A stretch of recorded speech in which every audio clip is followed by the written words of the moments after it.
A disclaimer before we start: all of my sources are in the description below. The point of my videos is to learn something, not to be entertained. So enjoy the video, like and subscribe. The mid-19th century was a time of rapid technological advancement in naval warfare. Steam power was replacing sail, and the effectiveness of exploding shells was changing how ships were built and fought. Prussia, a rising power with a growing coastline, recognized the need to modernize its navy. One innovation Prussia embraced was the Aviso, a small, fast warship designed for scouting, dispatch running, and coastal defense. In 1849, the Prussian Navy ordered the construction of two Avisos, SMS Nix and SMS Salamander. These ships, the Nix-Class, represented Prussia's commitment to a modern, steam-powered navy. They were designed to be fast and maneuverable, with a shallow draft that allowed them to operate close to shore. This made them ideal for navigating the shallow waters of the Baltic Sea, a region of strategic importance to Prussia. The Nix-Class was armed with four powerful 25-pounder mortars, a type of early shell-firing armament, which could inflict significant damage on enemy ships and fortifications. This, combined with their speed, made them a formidable force in coastal waters. They were symbols of Prussia's growing naval might and played a crucial role in the events that unfolded in the Baltic Sea. The Schleswig Wars of the 1840s and 1860s were a defining period for the Prussian Navy. These conflicts, fought over the territories of Schleswig and Holstein, pitted Prussia and its allies against Denmark. The wars highlighted the importance of naval power in the Baltic Sea. Denmark, with its strong navy, could control the waterways and blockade Prussian ports. The First Schleswig War from 1848 to 1852 in particular exposed the limitations of the Prussian Navy. Denmark's superior fleet was able to blockade Prussian ports, hindering trade and demonstrating the need for a stronger naval presence. The Prussian Navy, though smaller, played a vital role in challenging the Danish blockade. Small, fast ships like the Nix and Salamander. Prince Adalbert of Prussia initially conceived of flat-bottomed steam gunboats that could operate in shallow coastal waters. He submitted design requests to the German shipyards Clawitter and Devrient, and the British firm Robinson and Russell. The latter had more experience than the German builders, so Adalbert awarded the contract to Robinson and Russell. Adalbert and the British naval architect John Scott Russell agreed on building a pair of small Avisos with iron hulls.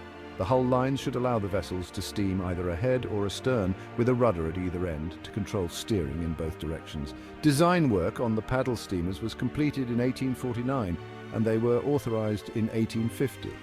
A payment was made in March, and King Friedrich Wilhelm IV approved the names Nix and Salamander, which had been suggested by Adalbert. The contract signed with Robinson and Russell also included British assistance with the construction of the larger paddle steamer Danzig in Prussia.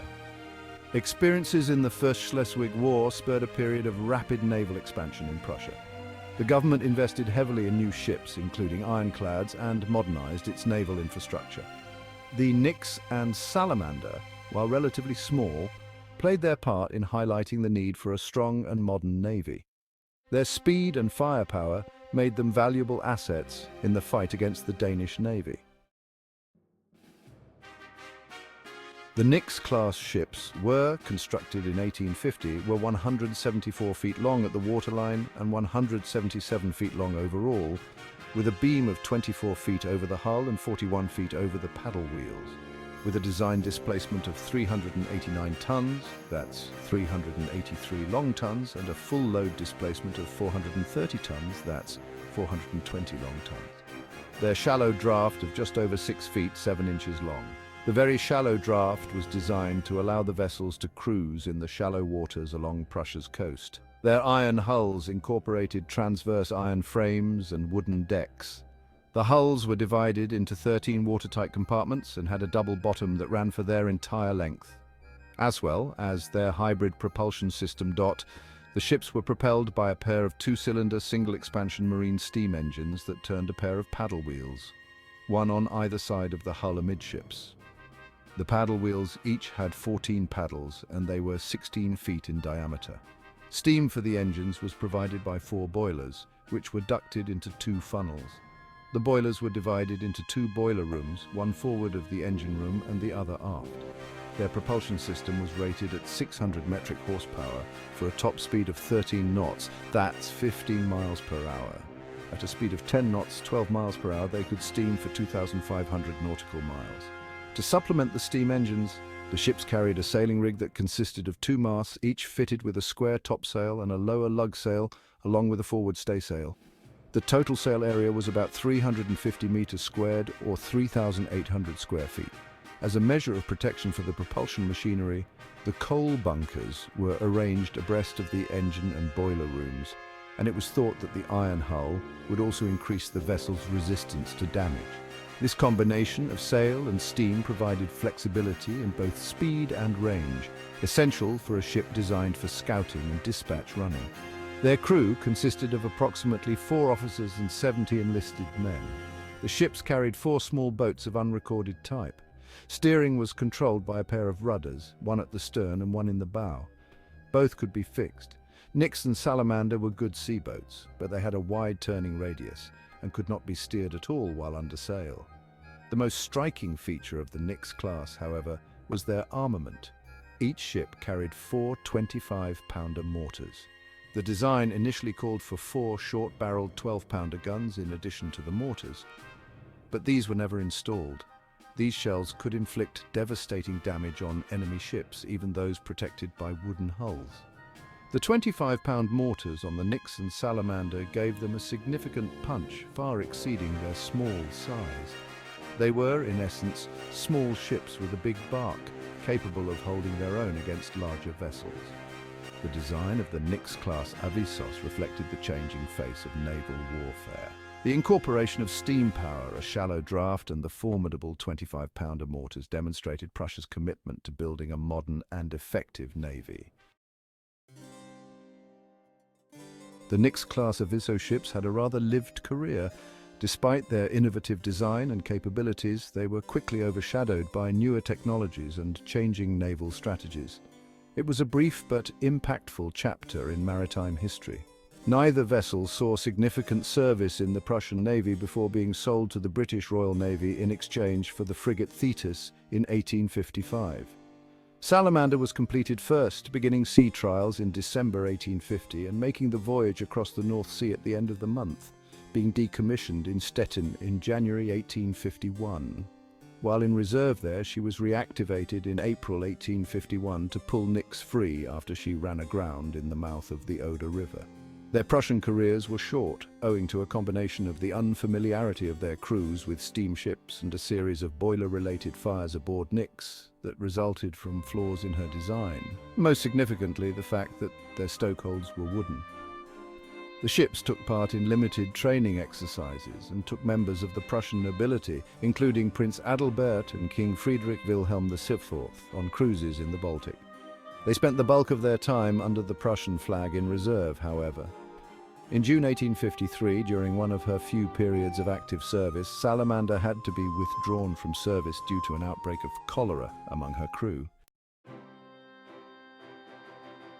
Interestingly, the story of the Nix-Class ships doesn't end there. By late 1854, the Prussian Navy was convinced that the ships were of no use to them. They arranged a trade with the British Royal Navy to secure the sail frigate Thetis. The two Avisos left Danzig in November, and while on the way to Britain, stopped in the Jade Bay to participate in the ceremonial founding of the city and naval base at Wilhelmshaven.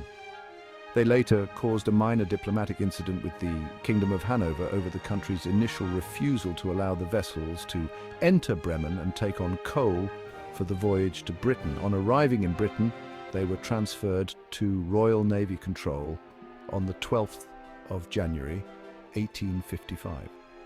Nix and Salamander were renamed Weser and Recruit, respectively, and both were sent to the Mediterranean Sea after a brief refit.